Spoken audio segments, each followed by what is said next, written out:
Alright. Welcome back. So, as I went to launch the camera app, it's a good thing I looked too because they switched it from video to photo. So I had to switch it back before I get off the bus because, you know, like I said, they'll have people standing in front of the bus targeting me, particularly when they do stuff like that, because I don't have time to switch the camera in time so I can start recording. Look, LTJ 3205, license plate number. Anyhow, so while I was reading some articles, I was scrolling on, and there was an article on the Panama situation, right? With she heard that? She stuck her pointer finger out, you know, and did the sniffle back. All right. And so when I scrolled and the article showed up, the New York Predator Department began using their sirens. All right. So I guess they want to hear my opinion on that. Right? So I guess that's what they want to hear. And it isn't favorable to us here in America. And I'm going to tell you why. In any country in which the people are predominantly black, Western corporations and Western government have never invested in those countries in terms of truly helping the people by partnering with the citizens, the business community of those nations to do what? Help modernize infrastructure or build infrastructure where there isn't. Help to build ports, airports, and so forth. Right? We look at Africa, America, countries in the West, Britain, Germany, France, right, have done what? Have only deploy create army bases, another number 32, KKB 7732. Never seen this vehicle before. New vehicle right here with number 32, right? So as I said, only thing that they do is extort the resources, bribe the politicians, right? Have never partnered with any of those nations' business community to help create businesses and, like I said, develop upgrade infrastructure within those countries, right? They've never done that. Okay, China, on the other hand, and I give China credit for that, even though they are our adversaries, and the reason why they are our adversaries is because the United States, its corporations, as well as those racists in the government, right, have made China our adversaries, right? And again, why is that? Because they have helped China rise to the nation, the powerful nation that it is right now. They have nothing but themselves to blame, okay?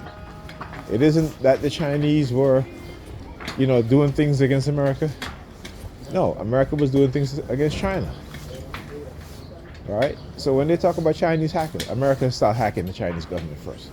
American business community and the government, the CIA in particular, were installing firmware in hard drives. Then they started to do it within the motherboards, right? So we started that shit first, okay? Then let's talk about corporations. Corporations move their manufacturing, production plants over to China for cheap labor, right? Created a mass gap in terms of skilled workers in America, right? So all of the people my age and older who may have had technical skills in certain areas, right? The younger generation will no longer have that, right?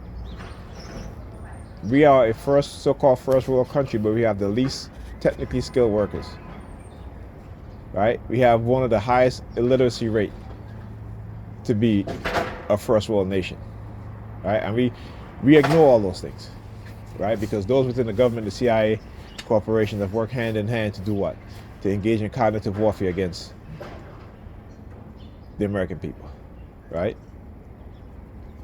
So, yeah, my view on the Panama Canal is not favorable to America. What America should have done, an American corporation, if the Panama Canal was such a strategic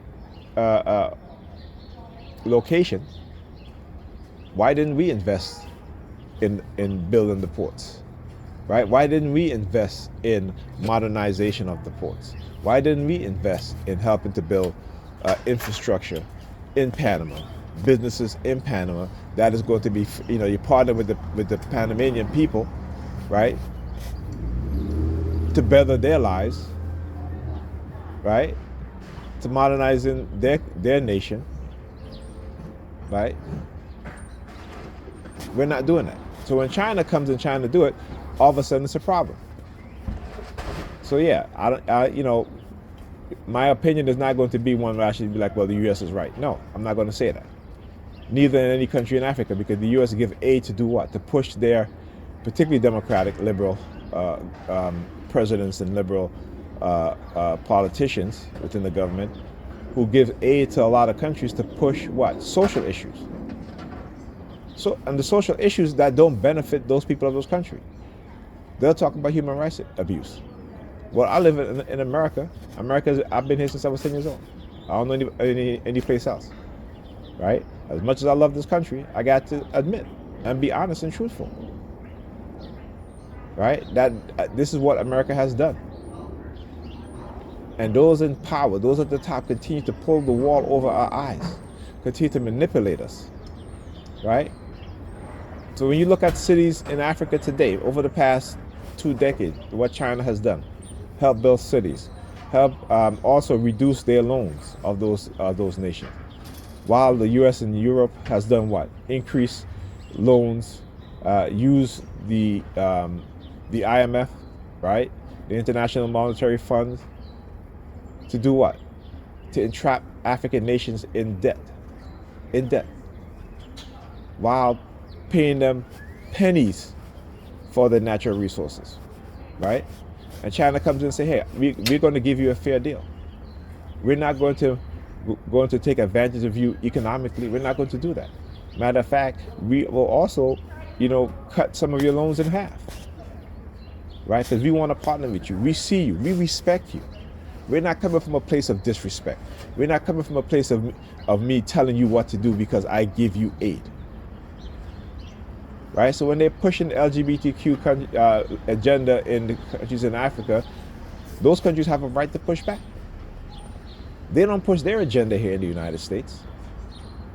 Right? So like I said, they talk about human rights abuse. There's human rights abuse that's been going on here in the United States, particularly against black people. Me as a targeted individual, illegally microchipped. Right? Illegally microchipped. United States government and its predator law enforcement agencies engaging in covert warfare against black people. White people in America, including landlords, poisoning black children and black people, men and women with lead. Knowingly building houses on land that is poisoned and selling it to black people. Right? Building high schools on toxic land and knowing that it's toxic in areas where, the predominantly people are black. So don't talk about civil rights abuse. Don't talk about human rights abuse. I'm a living testament of living here in the United States, where my rights has been violated every single day. Where the United States government engage in cognitive warfare, not only against me, but against black people. And having black people engage in those same type of warfare against me as a black person. Right? So like I said, they have the capability, the technology to control people, to create whatever narrative they want. And we fall for it. We fall for it. This is why as black people in America, we're at the bottom. We're at the bottom in every category. Every category we're at the bottom. Okay? But they'll have us believe that we're not, particularly our women, black women, lying to them, tell them about how they're the most educated, or have you. No, you're not the most educated. They're lying to you. All right? And I'm not saying this because they'll try to spin it like, oh, he's mad or he's upset with black women. No, because that's what they do. The minute a black person, a black man, a black woman start speaking truth to us, right? What do? They've conditioned us to do what? To attack them, right? To say, oh, we don't like as a black man, I can't speak on this. Yeah, I can speak on it. Because they want to silence black men in particular. They want to silence us. So when I share videos of, you see the way how some of our women act, and that's the majority of them. Okay? Sleeping around, 3 and 4 different men, getting pregnant, right? Lying, right? Entrapping a man, right? Paternity fraud rampant in the black community. And when a man asks for a DNA test, they want to get upset. You see it yourself. When the results come back as being he's not the father, they'll still lie. Oh, it can't be. You're the only one I slept with. Right? We saw some of them testing 3 and 4 guys. And none of those guys are the father. Right? Because again, it is the mental illness that they've created within us, and particularly in our women. And we refuse to not want to understand. We don't want to look at our reality. Right? So what do? The mind, they understand how poverty creates certain mindset, how they can aid in creating a certain mindset. Right? Particularly they're in a position of power. They have technology. They have the ability to manipulate each and every single one of us to set us up. Because again, like I said, they are trying to bring us back into slavery. And how do you do it? How do you do it? How do you create a new class of enslaved people? How do you do it? Particularly black people. How do you do it? By criminalizing them, right? Because the only place in which slavery is legal is in the penitentiary, right? But if they can convince you or manipulate you, right, out in the real world and society, particularly here in America, as black people, right, by trying to criminalize us and into making us believe that we're criminals, they can enslave us. They can enslave us. They can pay us, $3-4 an hour, right? Because they try to do that with me. In my early days of my targeting, my manager comes to me saying, wouldn't be something if you were working for free. And I'm like, where did all that come from? Because I want you to understand what it is that they are doing and how they're doing it and what their agenda is. And for those people that want to listen to nigger pants who love religion so much, who love that Christian bullshit so much, you're going to find out. Right? You're going to find out. And yeah, talk to you guys in the next video.